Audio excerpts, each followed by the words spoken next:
In this episode, I sit down with Grammy-winning producer and engineer Kevin Killen. We first interviewed Kevin in episodes 46 and 47, where he talks about his career in recording studios from Dublin to New York City and working with Peter Gabriel, Kate Bush, U2, Elvis Costello, and a host of others. If you haven't already, go check them out. Since then, Kevin has moved his personal studio and is teaching as an adjunct professor at the NYU Clive Davis Institute and Steinhardt School. He's also been busy working with the likes of Levin and Cara Dillon and recording drum sample packs for Toontrack at Peter Gabriel's Real World Studios. Listen in as he catches us up on all of it.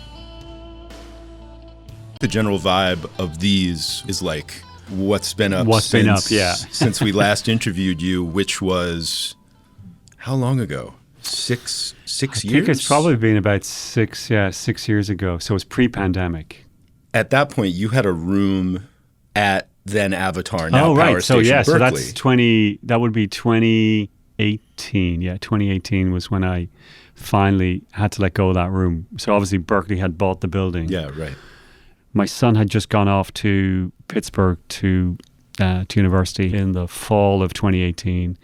So yeah, by January 2019, I needed to find a room. And I just thought, well, I can't find a space. So I just took everything home and I set up in his room for a couple of months. And then my mother-in-law and her partner were like, oh, we're going to think about getting a space in New York City. So they ended up buying a space and they come and visit. And so that ended up becoming my little default room. It's a 2-bedroom apartment that I have. Oh, wow. So I've been there now for about 5 years, 6 years, yeah. The building itself was constructed in 1988. You know, typical of those kind of buildings in that period of time, a lot of sheetrock. Yeah. Not a lot of separation between the rooms. Uh-huh. I have a very famous neighbor. I can't mention his name on the air, but very nice guy who plays piano badly. But very sweet guy. Anyway, this room I set up, and ironically enough, when we were looking during all the pre-visits, certainly before they purchased it, the room was totally quiet. Like everything was super quiet and nothing in the building. Right. You know. Yeah. So Murphy's Law, being as it is. So as soon as they had closed on the contract and moved in, I just said, okay, I'll bring my gear in. I set up and everything was set up and I just thought, oh, well, let me just make sure. And I turn on everything and I bring up some sounds on the D command. I'm thinking, wow, where's that weird piano coming from? And I turned around and I looked at the wall and sure enough, I could hear it coming from the wall and it was my neighbor. And so I was like, okay, well, this is not going to work. Yeah. But it actually has worked. And I don't really listen that loud. I mean, at a certain point during the day, I'll turn up, but it doesn't seem to bother that person and they don't seem to bother me. So it's been fine. It's been great. And I generally don't do anything other than mixing or editing there. I've never done any overdubs there unless it's soft synth or something like that, or something that somebody's given me a MIDI file and I'm running it through some libraries just to see if I can come up with something else. Yeah, gotcha. Yeah, so then obviously we got into 2019 and I was working on a number of projects, and then obviously 2020 happened. And it was interesting because I had at the beginning of 2020, I had quite a number of projects already lined up for the year. I was already from the end of January, I was already booked through July, which yet again is kind of a little bit more unusual these days because normally if you can get a month booking, it's fantastic. But to have multiple bookings, it was, they were spaced out, so I knew there were a couple of little gaps. And I was also being asked to go in and be a substitute professor at Clive Davis for one of the other professors who was taking a sabbatical. So this was as the pandemic was starting. It was even prior to the pandemic. I was just going. You were already doing it. I'd already started teaching at Clive in 2011. Jim Anderson, who was the first chair of that program, Jim had asked me a number of times, would I be interested in teaching? And I was like, I'm not a teacher. Like I haven't trained as a teacher. I don't really consider myself a teacher. But over the years, he kept coming back to me and goes, you could teach a recording class, recording basics or something. Sure. So between 2003 and 2010, I'd kind of moved like everybody else. I'd moved from mixing on analog consoles to mixing in the digital audio workstation. And so that became the basis for the first class I taught at Clive, which was mixing in the DAW. And kind of my approach to mixing in the DAW. So that was ongoing over the years. And then when Nick approached me about being a substitute. So actually before Nick approached me to be a substitute, I was with my manager, Joe. One time he invited me to a Baseball Writers Hall of Fame dinner, in New York City. And at the table, I got sat beside songwriter Phil Goldstone, whom we had worked on one project together back in 2012, like just kind of fleetingly. And that was a nice experience. But he subsequently had gone and started teaching at Steinhardt, gone in as an adjunct, and then started to run the songwriting program there.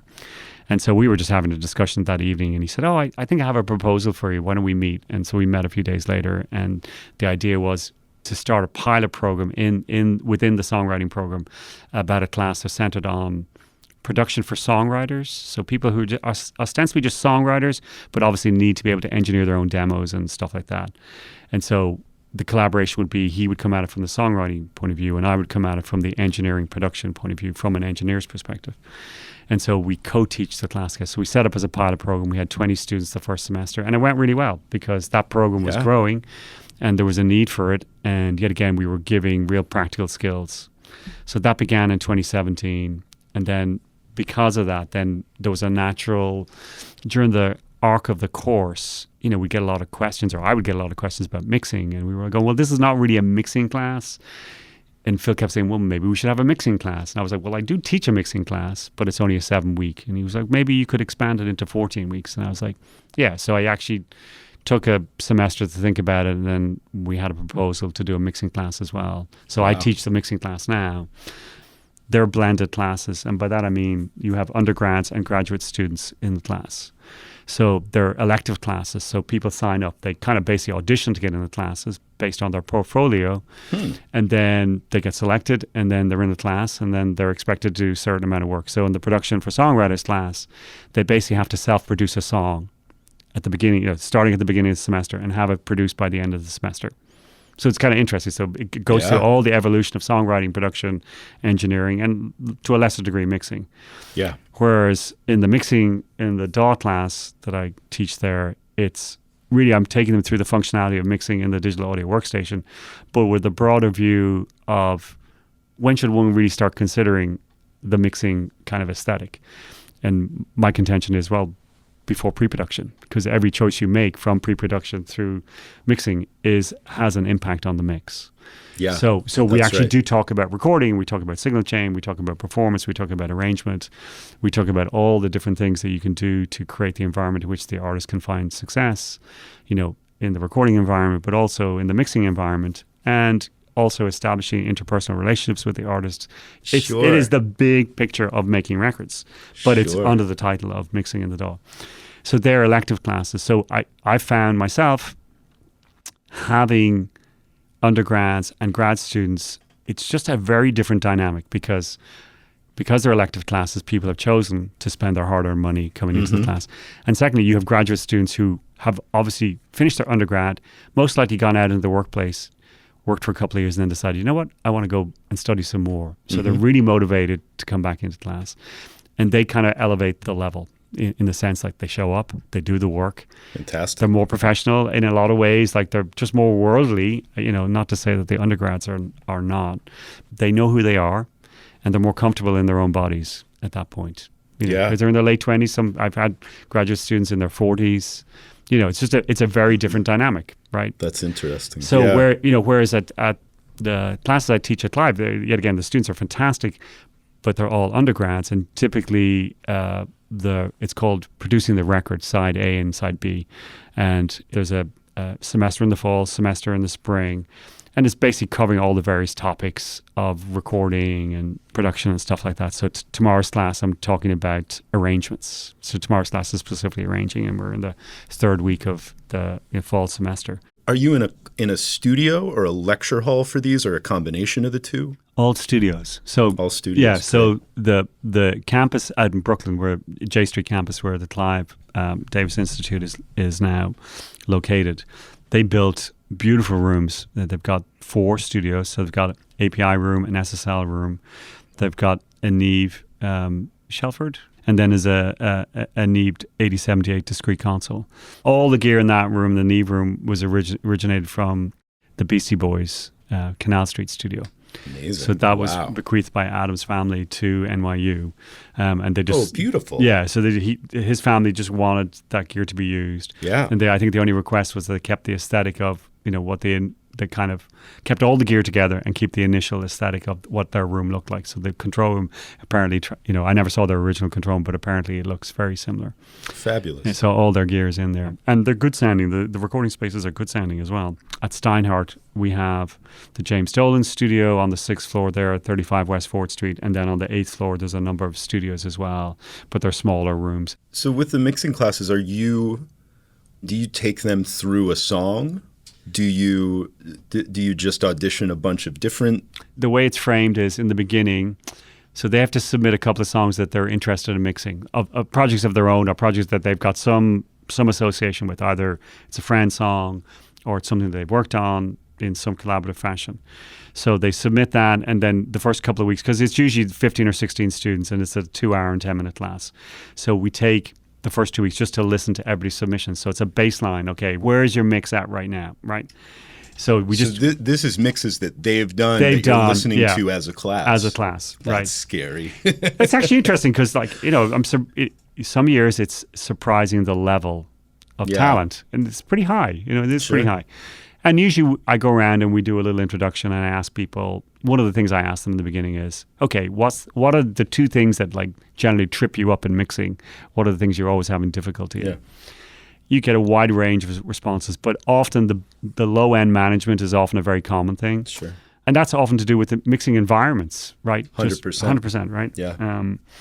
And then the immersive aspect of the mix, like whether you can create that sense of detail and dimension, like the front to rear dimension, the height, all of that kind of stuff, those kind of details. But also just approaches to gain staging, because a lot of the students are really bereft of any kind of training in terms of just basic gain staging through the mixing platform in any environment, whether it's a DAW or a console.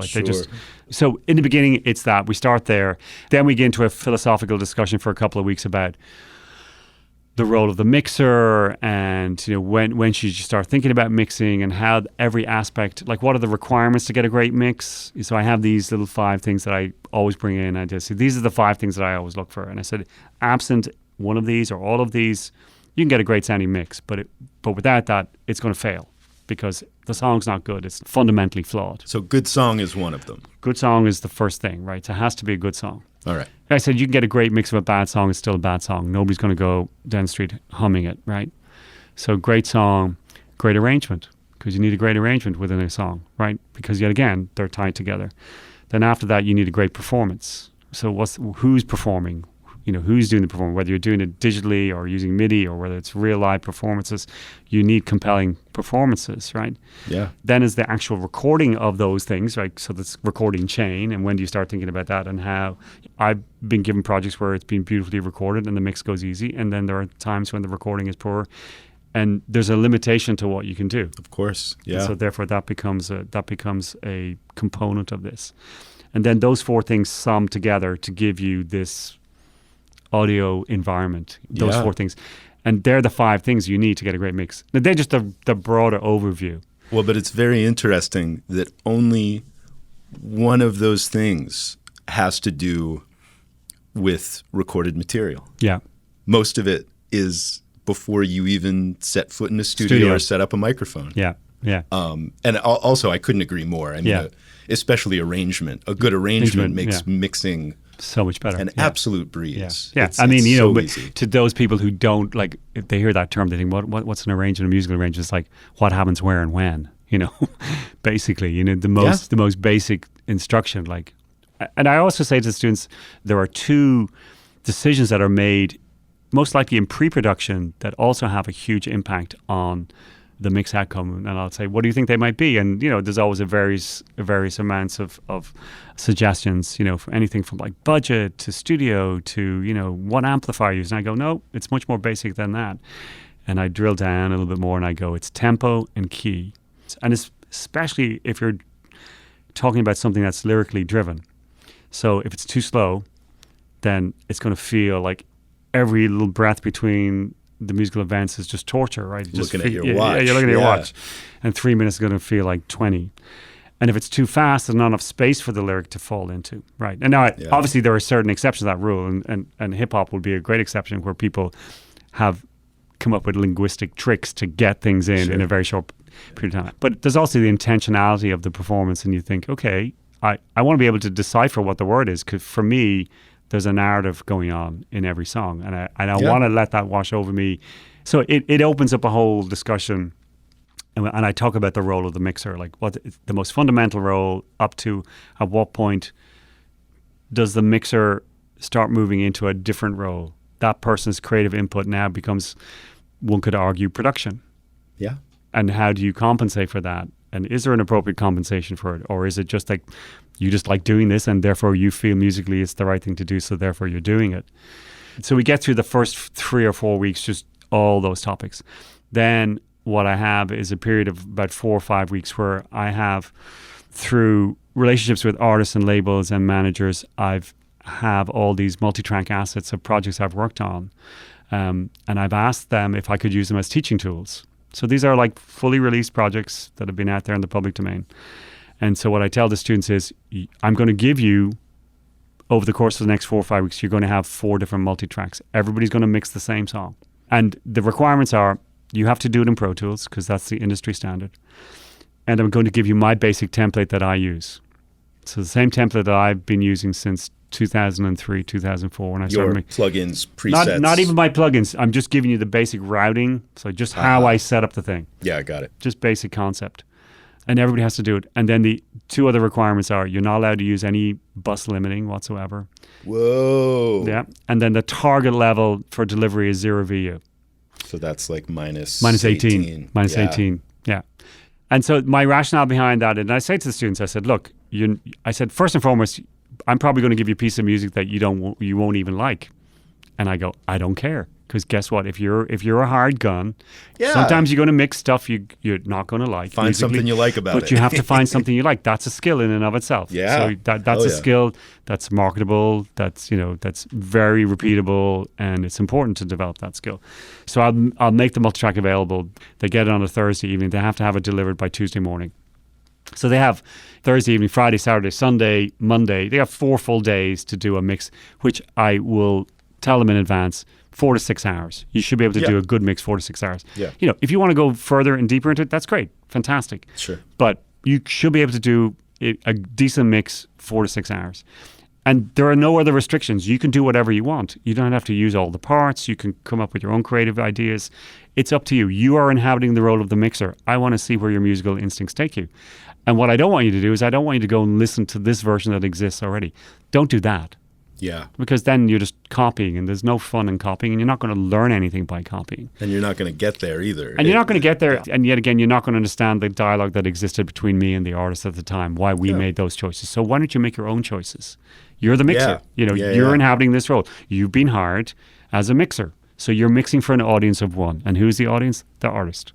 So what do you think they're going to like? And what's your expression of your talent as a mixer? Yeah. So they go at it. And then I have them just send me back their Pro Tools document. So I make them save their mix. They send me their final version of the Pro Tools document, and they just upload a stereo wave file, or whatever the sample rate is of the session.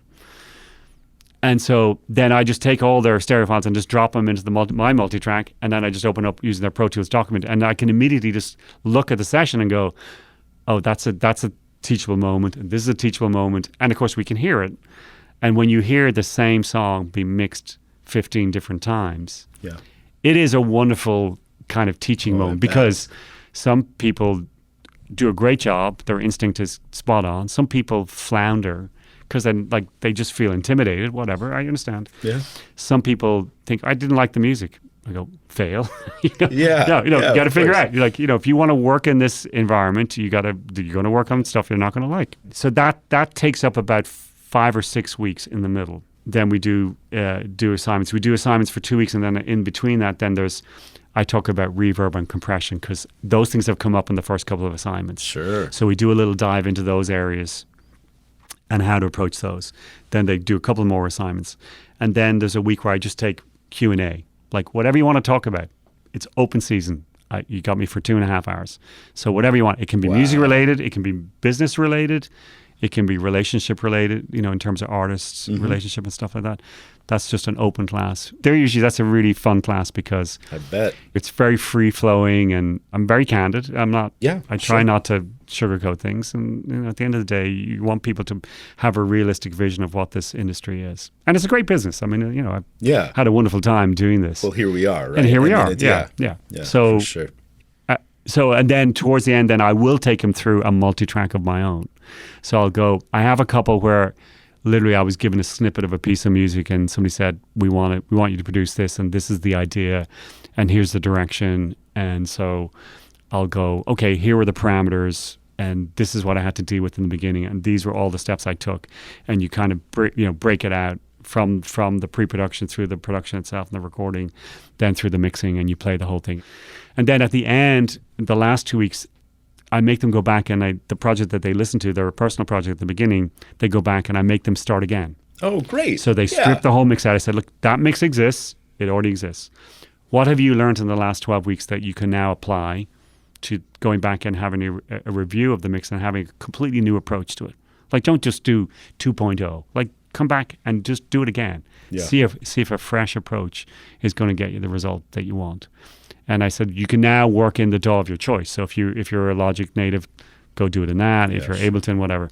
So it's it's a lot of show and tell. It's a lot of listening, and hopefully at the end of it, my goal is not to clone them into a mini version of me. My goal is to kind of try and teach them how to hear. Yeah, for sure. And just see if that during this kind of selective process through the semester, they become more aware of just the layering process of making music, whatever that means to them. I'll have students come up to me and they'll go, I just can't get a good kick drum sound. And I was like, how many people do you know walk down the street singing the kick drum? Because I don't know anybody who does that. Yeah. It's like, I understand you're concerned about it, but it's not the big focus. Like you're getting lost in the weeds. And you're not zoom out and see the bigger thing, because a good song poorly recorded will still be a good song. That's right. Some of my favorite records don't sound particularly good on a purely sonic level. And it doesn't matter, because what I love is the songs. I don't care about the guitar. Right. And somehow inherent in that recording is they've captured a moment of like emotional brilliance or emotional tension that somehow just makes you riveted to that piece of music, and you can't, like, every time you go back and listen to it, you go, wow, I just love the way this thing sounds. For sure. It's music imprints on us in a way that's holistic and very much song focused, melody focused, vocal focused. So by the end of the mixing and the DAW semester, the kids will have gone through the whole, listening to their material, having philosophical and practical conversations about all these various aspects of mixing, doing practical assignments, me taking them through a couple of projects, then them coming back and starting their projects again from scratch, which is one of the things it's a major stress point that I make in the class, which is, pre-DAW times, if you were an engineer, you would take a reel of tape and you'd put it on the tape machine 3 or 4 times a day, and you'd spin up a new song, and you'd pull the faders down, and you'd throw them back up again, right? But that never happens with your last saved version of your project, because you just open it up. It's a word. If you think about it, the balance is there. The balance is already there. How many times realistically do people go, okay, I'm going to pull everything back down, remove everything from it, and start again, like to give myself a fresh perspective? I don't know why people think, oh my God, I'm going to lose this balance. It's already saved. So that idea that, as you do it multiple times over the course of a project, like you're learning something about these balances that may not have been evident on the first day, or perhaps were evident on the first day and that you somehow lost and you need to go back and revisit. Do you feel like you, in modern times, get things to mix to solve problems versus elevating? I think, I mean, sometimes there are inherent problems. It's a combination of, you'll get things because people are generally recording in non-traditional environments. So there are just some inherent issues that come up with that. Some people are great at navigating those things. Some people, they're just great at capturing a moment in time, and you go, I got to go with this. Like, this sounds cool. Like, this just sounds fresh. And I'm going to go with that and not try and, impose this, vision of audio that's in my head, like, and try and make it sound like the most pristine recording, because it can't. It won't work like that. It needs to be, sure. So you have to work towards whatever the strengths of the recording are. But by every stretch of the imagination, take into account whatever that conversation you have with the artist. Like, what are you trying to get from this? Like, that you don't already have? Like, what do you think, I'm going to bring? Because that's always the question, like, why me? Like, why me? Like, why do you want me to do this? Oh, interesting. Yeah, well, of course. And now that you say it, it seems like the most obvious thing in the world, but I don't know that I would think to always ask that. It's a really important piece of the puzzle. Just taking it back to my students, again, you hear 15 different approaches to the same, song, and you think, wow, some of these are really good. I will often say to my students, I wish I had thought of that idea when I mixed it. So thinking about teaching and students, which is kind of a newish thing in our trade, right? You used to just go and become a studio rat for a number of years until somebody plucked you and you start working on real records. What is the most requested piece of advice that you get from your students? It's probably about how to get a job in the marketplace. Like, how do I build a network? How do I build a career? Yeah, and that's such a broad question. Very. So I just harken back to my own experience, and I said, look, I started out. I came through the apprenticeship system in a studio in Dublin. First day, I remember it so clearly. There was an house engineer, Philip Begley was his name. Really amazing engineer, incredibly gifted. And on day one, I was, the new assistant, but I didn't know anything. So Philip just grabbed me by the hand and goes, "This is a microphone. This is a cable. You plug this end into that end, and you plug that end into the wall." Like, literally, it was that basic. Yeah. This thing is called a tape machine. This is a showed me the basic flow. And of course, it took me a while to absorb it all. But within 6 months, I had done my first demo. But I tell my students now, I said, look, in the beginning, I was interested in building out, community of musicians that I knew and people that I would interact with. And, if you look around this classroom, this is your immediate community. Like, within this classroom, there are musicians and songwriters and people you want to collaborate with during the course of the next 4 years or 3 years, or however long you're here.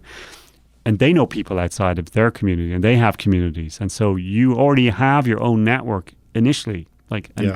This is where you start. And then obviously you go to clubs and you see artists and you say, hey, if ever you're looking for a recording engineer, I'd love to help. Or if you're looking for somebody to mix or master, whatever it is that you're offering, you have to put yourself out there. Sure. And be willing to look stupid and make mistakes so you can learn. Because when you're in the classroom, you're not really getting the hands-on experience. Whereas my first year in the studio, I was there 6 days a week, and I was probably putting in anywhere minimum of 10 hours up to like 16, 17 hours a day.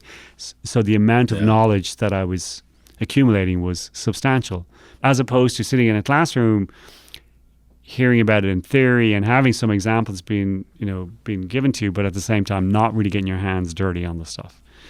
So a follow-up to that regarding students is, and it might be the same thing, but what do you think the most needed piece of advice is? It's trying to figure, for them, they need to figure out which aspect of the industry they want to be in. And, because they when they're coming into school, they think all these various options are available to them. And I'm like, they are potentially available to you, but you really have to want it. So does your desire match your ambition? And if you're ambitious enough, like, are you willing to put yourself out there and make all the moves necessary? Because if you're going to be too shy and sit in the back of the room and not contribute in class, how are you going to contribute to a collaborative project? Sure. You have to learn to find your voice. So don't be afraid of your ideas.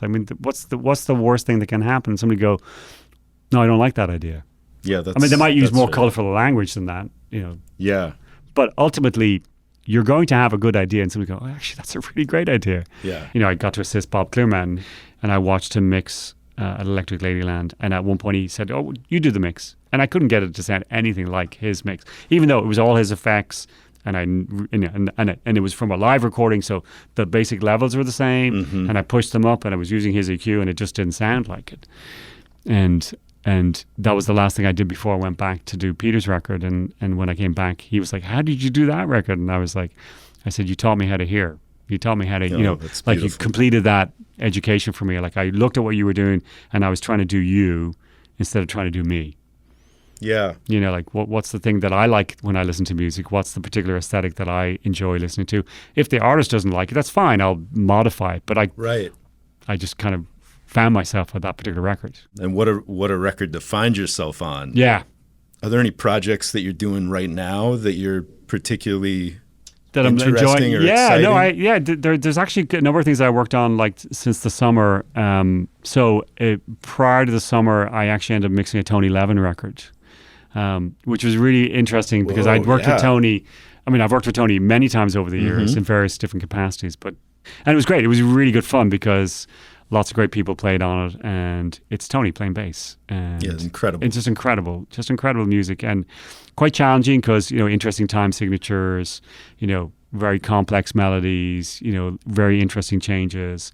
And he wanted to have a real rock feel, and so some of the drums, because the drums had been recorded in different places with different drummers, it wasn't quite uniform. Like some things were closer and drier and some things were a little bit more ambient. So to find some kind of unifying sound for the drums, because everything else was kind of close enough, but that was the one thing that was not quite, consistent. Yeah. Sure. All good, but just trying to find that thread, right. And so that was fun to do that, and it was nice to kind of work on something that was kind of loud and good, what I mean? And just kind of fun. And then actually right after that, I left New York and I went to the UK, and I ended up at Real World Studios, the Peter Studios in the West Counties in England, and I ended up for the first time doing a sample library for Toontrack, which is the drum sample library, the Swedish company. And I worked with two of the guys there, and we spent 2 weeks doing a sample library for drums, for how I approach recording drums. Incredible. So it's going to be like a Kevin Killen approach sample pack. Sample pack, yeah. Beautiful. And that'll be out next year, apparently. It's a really fascinating process. The two guys, Norman and Damien from Toontrack, were like, okay, we'd many conversations prior, and they were like, "You're probably going to be bored because it's me just sitting there hitting the drums. Like a snare drum, there's like 6 or 7 different iterations of me hitting the drum, like in the center, off center, left, off center, right, various velocities. Each one has got like a couple hundred velocities. You got to just sit there, a couple hundred. Yeah, it's quite intense. And what we did was we decided we actually recorded parallel to analog tape and to Pro Tools simultaneously. So we had like all the mics were open, all the mics were recorded all the same time. So obviously on the analog, it was a little noisy with all 24 tracks open, just a boink on a drum, Sure. right? You can imagine. And then we could do a comparison, and Damien was like, well, we might merge the two together. Like we'll pick, maybe some aspects from the analog. And so that's what they're ultimately going to do. But if people that know Peter's studio, it's called the Big Room. Peter designed it back in 1986 as being a big performance space. So the control room it's a really big space. It can hold about 30, 40 musicians, and the musicians play in the room, and the engineer is the one on headphones, and the musicians can just hear each other in the room. They can have wedges or they can have headphones if they want, but basically the room is well balanced enough where they should be able to hear themselves. So we had there's a platform, then there's a well in which the console sits in, and this big glass front wall that overlooks a pond and stuff like that. There's a lot of concrete. It's about 40 feet tall, 45 feet tall. Wow. It's really amazing space. So we actually had Norman play 3 of the drum sets in there. And I mean, he's literally just hitting individual hits. It's single hits. shots, yeah. So we did 3 sets in there. So we had to be quiet when he's doing it. And then we moved into the wood room, which was, the adjacent room. This is really extensive. Yeah, it's incredibly extensive. And, and then we do cymbals. And obviously cymbals take a really long time because you have to wait until the final decay really literally goes. So a snare drum would probably take about 4 hours to do just one, capture all the elements of the snare drum, all the iterations. So you go through the whole kit. So we did 8 kits in 2 weeks. After about a week of doing it, Damien was able to grab enough of the information and put it in the software and just kind of play and clean up some of the stuff and do a merge of the 2 different tracks of it. And we heard it and we were like, oh man, that sounds like he's playing in the room right behind us. Like it literally sounds it sounded great. So you've heard this in action. I've heard it, just the basic iteration of it, like most fundamentally the lowest threshold they could possibly get in, just to make sure it works, you know. Wow. So the idea is that when it's played and programmed, it sounds like it's a real person, because you never hear the same hit twice. For me, I loved the level of detail that they were willing to go. Like, I just thought, like, this is how they do it. This is the reason why this thing sounds so great. Yeah. And some of the stuff that they can do with it is fascinating. Like, I didn't even realize. So we had in the big room the quad mics all around the room, like front and rear and stuff like that, and lots of spot mics. So it's about 30 mics. So they have some pre-programmed loops that they do, and you can he'll grab something that he played for a different sample pack, and you say, okay, use this MIDI pack to play these new sounds. So you hear it and you think, wow, that's amazing. And then he shows you the detail, and you can change the attack, the decay, the sustain, the release on each microphone, on each hit. But the other thing you can do is you can go into the mixer portion, and you can go, because all the microphones are open still, right? Yeah. So you can say, okay, now I'm hearing this pattern. In that particular mic, I'm hearing too much hi-hat. You can go up to the mixer and take the hi-hat out of that mic. Whoa. Okay. Yeah. So you can control the amount of bleed in each of the microphone. It's unbelievable. It's kind of like, oh my God, like you just opened up a whole Pandora. It's like, you know, when you get a drum set and you think, that sounds great. And then they play the part and you think, wow, that's really slashy. I wish I could get the drum. Take some of the cymbals out of the room mics or whatever. Now you can. Now you can. That's unbelievable. It's unbelievable. And it does sound really good. So I did that for 2 weeks in June, and then I did this beautiful record last year with this artist called Cara, Dillon. She made this record. She started writing the record during the pandemic, and she's an Irish artist, but she lives, funny enough, near Peter's studio in England. She's married to this musician, Sam Lakeman, and he's a guitar player, pianist, arranger. And they did this record. She started writing poetry about her mom's passing, and just like what all that brought up in her childhood and stuff like that. And her husband was like, we should write music around it. And so, and this was like a really low budget, like they basically were making it on a shoestring. And they sent me a couple of songs, and she just has like the voice of an angel. Like, it's just bell pure, beautiful. Beautiful. And as soon as I heard her voice, I was like, I have to do this. Yeah. I just got to do it. Like, you know, and so they gave me, you know, a certain instruction about what they wanted, and I was like, okay, I'm going to go there. And obviously I did my thing, and when I sent it to them, they were like, oh my God, like, didn't think that was possible. How did you do that from what we gave you?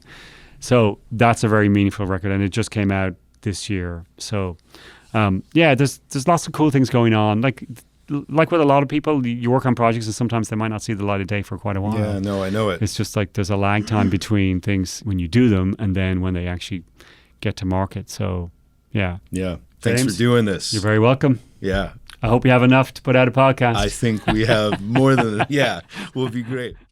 For links, playlists, and extras for this and all our episodes, visit gearclubpodcast.com and be sure to sign up for the mailing list for the latest news and interviews.